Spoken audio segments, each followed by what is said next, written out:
स्थिति बहुत खतरनाक हो गई। ईडी सीबीआई पहले जैसे जमींदार रहा करते थे,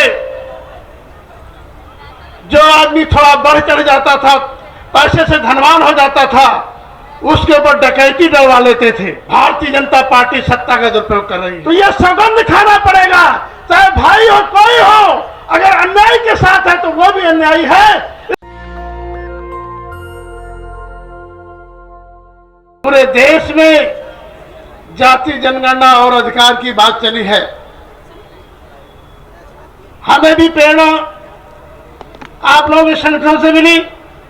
एक बार नहीं, अनेकों बार राज्यसभा में हमने जाति जनगणना की बात कही, मांग उठाई, और जो सबसे बड़ी समस्या है, जो हम जातियों में बटे हैं, जो आरक्षण है, राज्यवार सूची बनी हुई है, इसके लिए मैं प्राइवेट मेंबर बिल भी लाया था कि जो ओबीसी के लोग हैं, एससी के लोग हैं, मैंने उदाहरण दिया था पार्लियामेंट के अंदर, अगर कोई हरियाणा की बेटी दिल्ली में पिछड़ी जात के किसी व्यक्ति से शादी हो जाती है और वो सर्विस के लिए अप्लाई करती है, तो उसको ओबीसी आरक्षण का लाभ नहीं मिलता है। एक देश एक सूची होना चाहिए, हमारे दलित समाज की हो। दलित समाज का भाई, अगर मैंने उदाहरण दिया था कि अगर दिल्ली से गाजियाबाद चला जाता है मल्लाह, उत्तर प्रदेश में जो है यहां का मल्लाह एससी में है और गाजियाबाद का मल्लाह जो है बैकवर्ड में है। इसी तरह से प्रजापति मध्य प्रदेश में एक जिले में अनुसूचित जात में है, दूसरे प्रदेश में पिछड़ी जात में है। ये सारी विसंगतियों को दूर करने के लिए मैंने पार्लियामेंट को सुझाव दिया था और कहा था कि इनकी विसंगतियां दूर करके जब एक देश एक राष्ट्र की बात करते हो तो सारी विसंगतियां दूर कर इनकी सामाजिक आर्थिक व्यवस्था देखकर, राजनीतिक व्यवस्था देख करके इनको समान आरक्षण दिया जाना चाहिए। लेकिन हमारे बिल पे जब बहस हुई और वोटिंग हुई तो हमारे बिल को गिरा दिया गया, पास नहीं हुआ। आज हम लोग जो देश के मूल निवासी हैं, आज इससे बहुत खतरनाक हो गई। जिस तरह से देश में घोषित इमरजेंसी है, विपक्ष को तोड़ा जा रहा है। ईडी सीबीआई पहले जैसे जमींदार रहा करते थे, जो आदमी थोड़ा बढ़ चढ़ जाता था, पैसे से धनवान हो जाता था, उसके ऊपर डकैती डलवा लेते थे और सारा माल लूट के सुबह घड़ियालू आसमाने के लिए चले जाते थे कि चिंता न करना, मैं तुम्हारा भाई जिंदा है, ले 2-4 बोरा अनाज ले लो, तुम भूखे नहीं पड़ने पाओगे, तुम्हारी बेटी की शादी के सब इंतजाम करेंगे, हम तुमको सब कर्जा देंगे। उसी तरह से आज भारतीय जनता पार्टी सत्ता का दुरुपयोग कर रही है।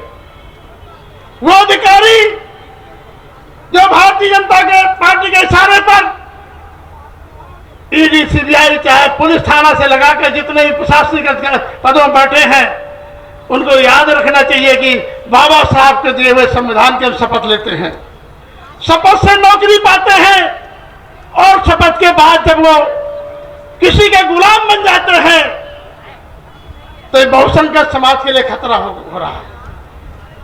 हम कहना चाहते हैं कि जैसे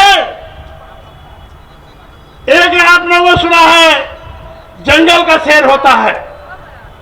जंगल का शेर जब शिकार करता है तो कभी कभी जो है 1-1, 2-2 दिन जो है कहीं अगर उससे हाथ से फिसल गया तो भूखा भी सोना पड़ता है। लेकिन दूसरी तरफ एक शेर सर्कस वाले का होता है, उसको डाइट फिक्स है, उसको 5 किलो गल्ला दे दिया गया है, 2000 रुपए किसान सम्मान निधि दे दी गई है, इसलिए उसका कोई जमीन नहीं है, उसके करंट लगाता है, उसके कान रखता है उसके ऊपर घोड़े की तरह सवारी कर देता है और डंडा चाहे जहां से उसके डाले उसके स्वाभिमान में कोई फर्क नहीं पड़ता है। इसकी संख्या ज्यादा हो गई है लोगों की। इसलिए बताओ, जंगल का शेर बनना चाहते हो कि सर्कस का शेर बनना चाहते हो? सब लोग जंगल का शेर बनना चाहते हैं। लेकिन भारतीय जनता पार्टी के लोगों ने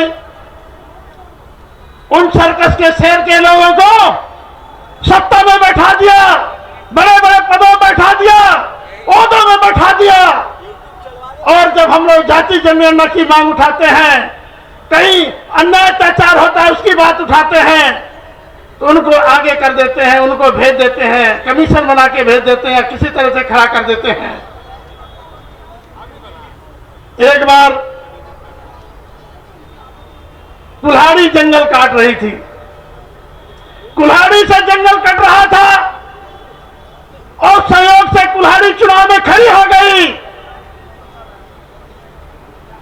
जब कुल्हाड़ी चुनाव में खड़ी हो गई, जंगल से पूछा गया, भाई वोट किसको दोगे?